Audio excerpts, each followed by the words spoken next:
All right, friends, welcome to Paradigm Shift.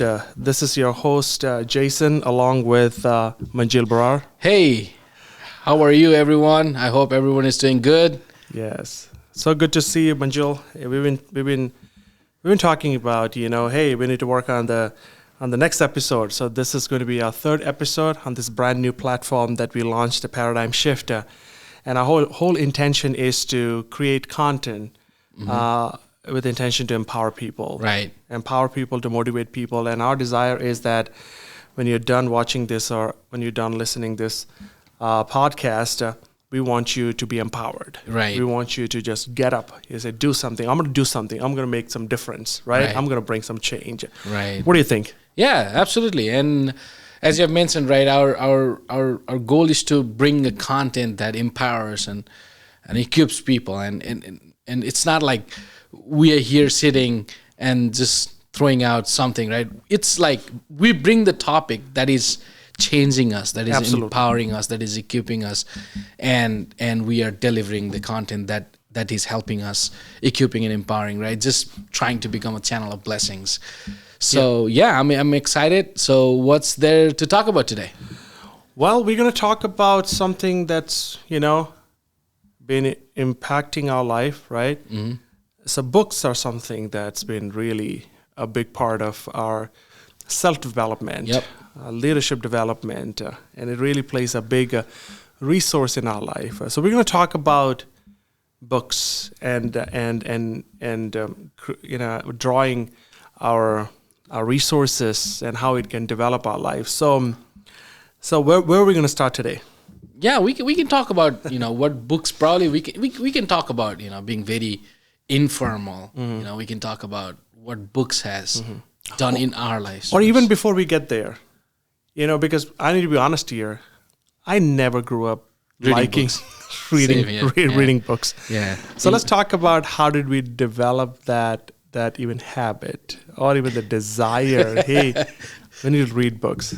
How did you? So the thing is, when you mentioned that, it's funny. Like even growing up, English used to be my hairiest language, and sometimes I feel like that's the reason why I'm so bad in communication. But it's fine. But yeah. So going back to the question you asked is, how did you had that desire to study books? So the book that I always tried to read was Bible. After encountering with God, I always had the desire to read Bible, but never got any chance to read in a way that it should be read, right? But back in 2018, where I really felt that, hey, I need to grow now. It's not just the faith part of it, but it's also growing in that faith, walking in that faith. So I really felt that I need to study Bible first. Mm-hmm. And then, it's like when studying Bible, then, listening to people, then I was exposed to a lot of other contents, especially the biblical focused books. And then slowly I started, got exposed to the self-help books, personal development books, leadership books, especially by John C. Maxwell. And then one thing very powerful book. Yeah, it's absolutely. So one thing what I found was, and why it was so helpful, challenging, was it acted as a mirror in my life. The book showed me my true self, right? The areas where I need to grow. Like if you have something scratch here, how do you see? Either people have to show you, or you can go to the mirror and see, right? So for me, books help me see the scratches that I have, right? The small fixes that I need to do, maybe in my personal development areas, maybe in my relationship to other people, or my relationship with my family, friends, wife, right? So those kind of things, and then it has become addictive to me now. Like I cannot, every time I need to have book. It's been so addictive. Like every time I have to have books, wherever I go, I buy books. I went to Nepal. India, I bought 12 books. I went to Dubai, I bought another 12 books. So it's been addictive. So, It's a desire and the craving that you develop, and I like how you said the moment you start reading the Bible, it opened up that appetite, that hunger, right? Right. Isn't that amazing that you read the book? It's a joke there, actually. So when Reti and I we were during a courtship before we got married, the courting season of our life. I'm a big books and books. Just like you, I'll just buy books, read books. I'll read like 3 or 4 books at the same time. I don't recommend that. If somebody asks me how to read books or what are the techniques, I have no techniques. I have no techniques. I'll just read 3 or 4 books at the same time. So anyhow, I asked Reti that, hey, do you like to read books? She said, absolutely. I said, what book? She said, the Bible. So it just, my immaturity just came out that right there. I said, that's not a book. That's not a book. That's the book. You cannot compare that book, the book with any other books. So that's just a joke that always, runs in our family. Whenever we talk about, books, reading books, we talk about that episode that happened. Yeah. Anyhow, it's amazing that, you talked about reading the Bible opened up that hunger in you, Right. Likewise, when I trace back my time, because growing up academically, I was very poor in academia. And I hardly read because we just go and play outside, right? Right. So missing out on doing homeworks, reading textbooks and all that. But I still remember the day I encountered Christ in my life. Mm-hmm. So I want to know him more. So desire to know him more.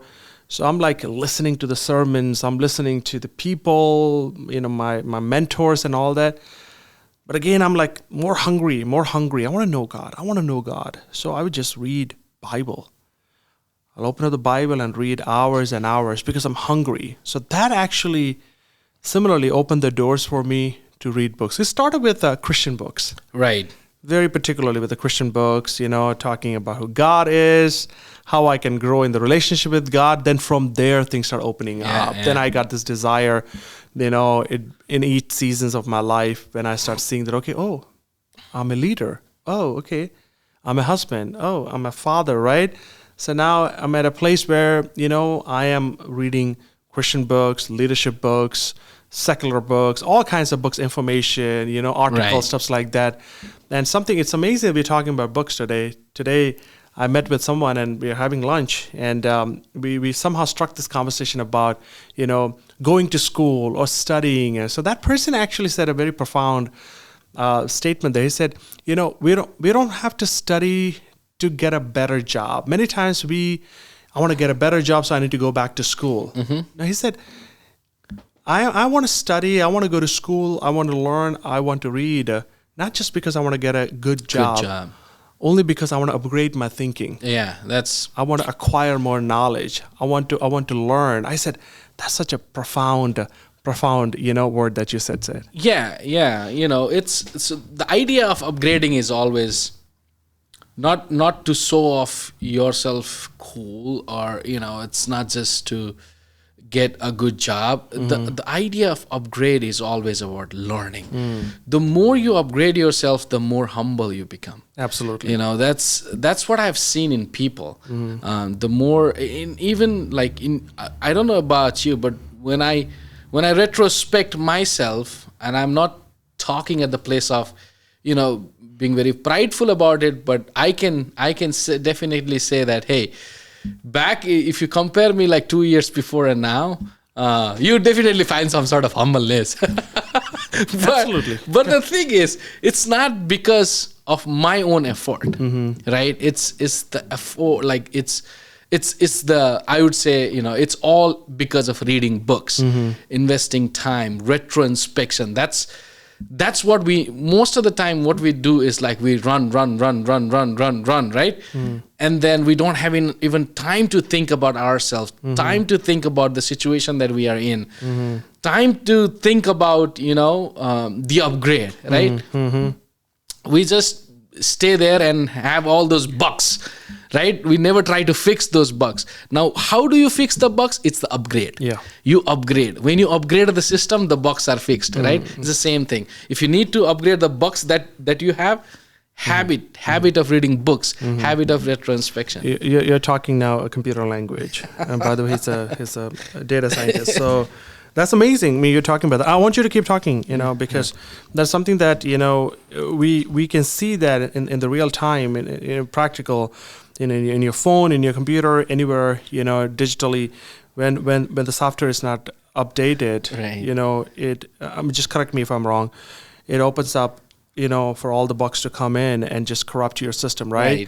So the manufacturers, they will send you the upgrades, right? So you will download those upgrades, right? What is the exact word? A firewall, or for what? For the upgrades, for some of the softwares. No, it's just upgrade. Yeah, just an upgrade. Okay. Yeah, it's they just. So I was right. Yeah, so it's just the upgrade. Firewall is just a firewall in your just protects the any intrusion, right? So, So it's So that's one thing. It was last year, and I spoke about it. One of the things that God was constantly speaking to me, it's not like speaking through people, speaking through His Word, speaking like left, right, and center about retroinspection. You got to retroinspect. You got to retroinspect in this area. You got to retroinspect. Now, how would I retroinspect better? Yeah. It's all about reading books. Yeah. And I'll tell you, and God will help, right? The Holy Spirit there is to help. I used to just go, and there is a favorite section for in Barnes & Noble. Just go. There are books. One book standing there. Pick up that. I don't know who the author is. Just bring it, read. Then I was like, exactly same thing what I need to hear. So, or with just one book in the shelf, or no, like there in the shelf you'll find like multiple books, right? Okay. It was just like, for example, when I was reading that Something Needs to Change by David Platt, right? That book was just single piece there, staying like alone. That's crazy, there, right? And I was like, oh, this looks like a Himalayas, the blue color and kind of like old. Let's see, David Platt. Oh, gotta read like this. a divine moment, right? Right, and then I read that book and I was like, wow. And just like, how I ordered that Acres of Diamond by Jensen Franklin. It's Jensen like, Franklin, it was on sale on christianbook.com, and out of 12 books, I ordered 12 books. Out of 12 books, I was skimming all those books, like which one to read. Then I saw the Acre. Wow, this looks good. Blue color. Let's start the. And I was like, that book actually helped me apply break. Because, what happens is like, it's just like, when these IT companies, right? If you look their stock market, it becomes very volatile. Yeah. Up and down, up and sometimes your life, the walk with God becomes very volatile. Sometimes you're charged up, sometimes you're, down, sometimes again you're charged up. But there are moments where you need to apply break. So these Acres of Diamond really helped me to apply break and then retrospect. Okay, now I'm here. Now what my next steps would be. What I was missing. What I really need to focus. That book really helped me to apply the break. You just enjoy that moment of where you are in right now. Something that, we always take things lightly. And what you said, the retrospect, you get, when you're reading a book, when you're listening to a podcast, I developed something that, I'm always taking notes, mental note, or I'll take notes in my phone. I'm always desiring for content, and not because I'm a preacher, but because I'm just in that area. I'm becoming very selfish. okay, where I want to grow more, I want to learn Right. more. So I'm constantly listening and reading. I'm taking notes and mental notes, and then I create a database in my computer, and I just put everything in that, so that somewhere down the line, if I need to, prepare something, some contents or some messages, sermons, right? I have my own kind of a database created, right, with all the stories, illustrations, stuff like that. It's constantly. So, and also, it's not just it's helping me to develop contents, but at first, it really helps me to see my life. Yeah. So it gives me a view into my life. What are those things that I can apply in my life? Because I cannot just go and tell somebody, do this, if it is not applicable, if it's never been applied in my own life, right? That's true. So that in itself, the process of, bringing change in my life, it's a retrospecting that, okay, I need to move from point A to point B. Right. What is holding me down? Or how long I need to be on point B? Sure. What are those investments that I need to do? What are those commitments that I need to honor, right? Then how I can move to point C. Right? So it really helps me. So I cannot just wake up. Of course, God can speak to us through dreams and signs and all that. But most of the time I have seen it is, of course, through the Word of God, absolutely. the book, right? And many other sources that God uses to really helps us to navigate our lives, it consistently just helps us to move forward. Absolutely. Yeah, absolutely. No, one of the things that I really liked was, first we need to, that books needs to change us. Mm-hmm. So I was listening to one of the preacher, and what he said was, before delivering my preaching or sermon, I go in front of the mirror and first preach to myself before go and preaching, right? Mm-hmm. So yeah, that's so true. Mm-hmm. And I really like what what Francis Chan wrote in one of his book, especially the writers, the authors, who writes these books about their experiences or about their blessings or whatever. It's also an act of worship, right? It's an act of worship. So we are, when we literally read those, just like example I would like to say about, the book called Visioneering by Pastor Andy Stanley. Mm-hmm. That at that particular moment, I was all about, I was having so big struggle in understanding the vision. What vision is? Not vision is the burden, like especially the burden that you feel inside you, right? The fire. But you see nothing happening.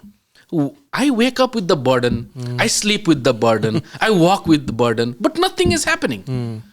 And I was frustrated at one point. Then that time I was just starting. I was in the good pace to study, already studying books. Sorry. Yeah. Then I went to Barnes and Noble one day. So I was just looking around, and I saw this book, Visioneering, just like how I saw the book by David Platt. I brought that book.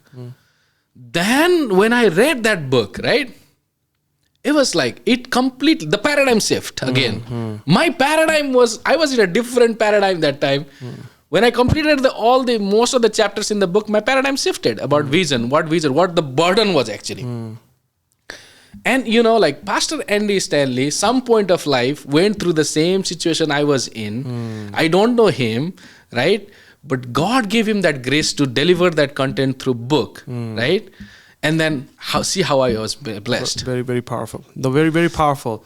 Somebody else's, life stories and what they went through. Look at how it can impact so many lives. That is the power. And I love that you started, that development of reading books and drawing that knowledge started from the Word of God, right? So that brings me to another section of our conversation. I know there are 66 books in the Bible, right? Every book in the Bible is 100% inspirational, motivational, powerful. Not even a single word, not even one single story has any less effect than than the other stories. And it's life changing. Absolutely. Amen to that. Yeah. So, what are those books, or if I can ask you, can you handpick some of the books from the book, the Bible? What are those books? And in short, how did it inspire you? What are the things that really touched you, motivated you, and especially in the beginning stages of your walk with God? Yeah, no, absolutely. First two books of the Bible was Genesis and Exodus. Especially how God sets the stage, and how practically it makes sense. I'm a student of science. But how it did, like God, who is setting up the stage, saying, "Hey, this is what I created. This is how I created. This is the purpose. Now you serve the purpose." Right? But what happens, right? Because God also gave an independent will, His creation forsakes Him, right? But Bible clearly mentions about who this God is, right? A promise keeper, who once said something will do something, and when we read this story, he does it. He does it time and again. Time and again, people fails, but how in the failure of human mankind, how he's trying to restore them back. We because I come from a different paradigm, right? Yeah. I have a different understanding about who God is. I have been taught about different God, right? But here, when I was reading about who God is, my mind completely blew away. Wow, this is the God that we're following, who is saying, "You are my creator. I have a purpose in your life. Fulfill that purpose." And what we're doing, because He has given us that independent will, now we are trying to be smart by our own. We are thinking at our own, right? Just like, let's say, if iPhone, right? If iPhone maker makes the product, right? But what does iPhone has anything to say about its creation? No, the sovereignty of that creation completely holds on that Apple maker, right? Or the iPhone maker. It's the same thing for us. We are not created by our own self. God created us, right? So when God created us, it's to fulfill the God's purpose in our life. And that's what we can see and study in that book of Genesis. Yeah. It is by Him and for Him. For Him. So He created us, for Himself. It's amazing. Genesis and Exodus. Exodus is another great story. The idea is all about God is trying to restore His creation, right? Redeeming the back. And then His creation ends up being at the position of slavery in Egypt for 400 years, right? And the story says us that how without any weapon, they were able to come out of that slavery. Was it possible? No, right? No. But without, people may think like, how it is possible? Go back. You can look historically. You can look from every different aspect. It's not just people, because we have a habit, right? Whenever we listen something, if we feel like on the spot that's wrong, then we call it wrong. We have to first sit down, retrospect, and understand. Then we have to just say something is wrong if it is wrong, right? So same thing. This story is like He brings them back, and then again there is a purpose that God is trying to give them. Okay, 400 years you were there in slavery. Your mentality was like that. Now, hey, okay, you saw all those things. Now, cross that Red Sea. Now, again, purpose. And then what He says to them is like, hey, now if you will live like my children, you are called to be the special treasured possession. Absolutely. Right? Absolutely. And that is one of my favorite verse in the Bible. That's what and then that's what Peter writes in. We are the special possession of God, the valuable. royal priesthood, the royal nation, right? Who belongs to Jesus Christ. So, Yes. That's powerful. That's Yeah. powerful. Yeah, how, we can see, again, throughout the Bible, all 66 books in the Bible just speaks to us the same message. Same message. That God designed, God purposed, God created. We who were created in God's image, we messed it up. We rebelled against God. Yeah. That God is the one who, created provision for us to return back. Yet we return. Still, we went back and it just cycle. But finally, as we're in the Passion Week, this week is a Passion Week. We can just praise God for that.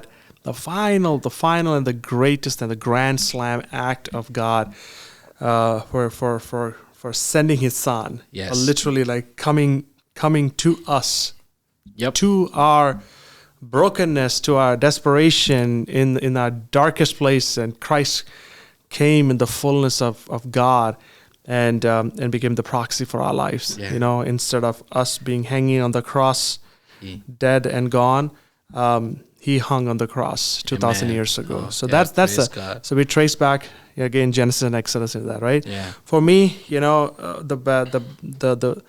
the book that inspired me in the beginning, Walks with God, that opened up the whole paradigm, is Gospel of John. Yeah. Yep. That it was very hard, even though I grew up in a Christian home, pastor's kid. But when I read Gospel of John, I was able to peek into, who Christ, who Christ was when He was in the earth, and who Christ is for me. Yep. And I was able to see that, I can love Him. I can have the relationship with Him, because the writer, John the Apostle, he wrote with that passion. With that passion, you can see that someone is so in love with someone, right? And so I said, man, I can have the relationship. Probably that's what I'm missing in my life. I haven't got that from anybody else. So what I was missing in my life, I was able to see that when I read that in Gospel of John. I said, wow, there's that avenue. And coming back, to the first two books of the Bible, Genesis and Exodus, that's what God created us for. Right. To have that tangible relationship with Him, right? Yep. And when we mess up, He comes back. He restores us. He gives us another chance, right? Right. So it's amazing. So Gospel of John is one of my favorite books. It always remained as one of my favorite books, right? A book in the Bible. And I really, really get inspired from that. All right.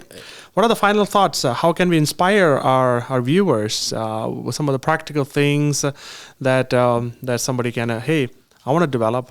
I want to grow. I want to develop, but I don't like reading. I don't like reading. So what would you recommend? People are not alone. I was in the same phase, right? So one thing that I understood was, first we need to have the desire to grow. If we don't have desire to grow, nothing will come out, right? Nobody will go and feed to you. It's you who have to come out of that comfort zone, who have to grind yourself, right? It's just like if you see how diamond is mine, it has to go through lot of pressure, lot of heat. Then only a diamond is produced, right? So it's the same thing. If we have to grow, we have to come out of the comfort zone. We have to be intentional. Set aside a time in a day, like 10 minutes, 20 minutes. Probably start with the book that can help. Like, for example, if anybody is looking to study a book on the first, I would always recommend the book by Rick Warren, The Purpose Driven Life, because the content is set in such a way that you can follow. Like, it's a 40 days task. Each day you can follow each content, and that book has an upgraded version too. Like, you can access all the videos and resources now. So that you can start from that book, or any other self-help books, that can really help you. Or but for me, what I used to do was set aside a time, 10 minutes, 20 minutes, and read. But once again, I'm someone like, one thing at a time is it's very hard for me. If I'm reading a book, I have to have three. Right, so don't do those kind of things, but like just one at a time, like 10 minutes, 20 minutes a day. That will be really helpful. Yeah, taking small bites, very important, right? This is how I started, by the way. For me to start reading books was very hard. So started with the Bible, small portions, what I can chew.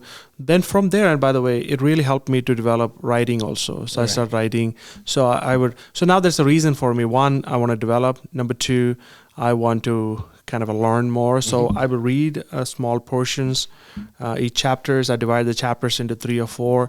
Then I will just write in my journal. Then I'll say, okay, this is what inspiring me. This is how I can apply that, right? So when I start moving to different books, I really start taking small portions and I start reading. Then I start bringing some of the application into my journal also. So it really helped me. Then that excitement. Then I heard this before. I haven't done this. I heard this. If you start with like a novel, because when I was discipling this wonderful gentleman, and he was having a hard time with reading books. And I heard this from someone that, hey, if you start with like a novel, like a good Christian novel, like a good story, good line, it will really help you to, get glued to the book. So maybe you can start with a good story. Yeah, I've never done that. But some novel, good Christian novel, a good moral novel that'll help you to kind of a first start. You know. I heard about novels, but I never thought like there will be a Christian novel. So. Yeah, there are many novels that are written based on the books of the Bible. Actually, many stories, there are contents that are taken, but it won't directly quote that. But the stories are taken from the Bible, so that it is easy for people to read, and get that knowledge. So well, it's exciting that we were able to have this conversation, and our whole motive is to create this empowerment mentality. Right. We want to empower you. So every word, we may not be perfect in kind of wordings and how to execute it. Even our video production, we are still in the beginning stage, infant stage. You will see us moving. Sometime like we are not looking at the camera, but it's a beginning stage. But our desire and our heart is to really empower and motivate people. That's what our whole objective is. So when you're done with this, video, our desire and our prayer is that you will feel that, I got something, some sort of nuggets from this podcast, and I'm going to do something. So if you are that person, we want to hear from you, right? So you can text us or email us, or put a comment right underneath the video on the YouTube channel, and we would love to hear back and give you feedbacks, and if there's any prayer need or anything that's concerning that we can pray for you. All right. Thank you so much for watching. So we'll see you all next time. For another episode. Yeah. Right. Yeah. We'll see you on next episode. We'll bring something that is changing us, shaping us, and also at the same time, what God is wanting to deliver His content to His people. Yes. All right. Thank you so much for joining. Take care. Have a wonderful day, wonderful week, and blessed life. Bye-bye.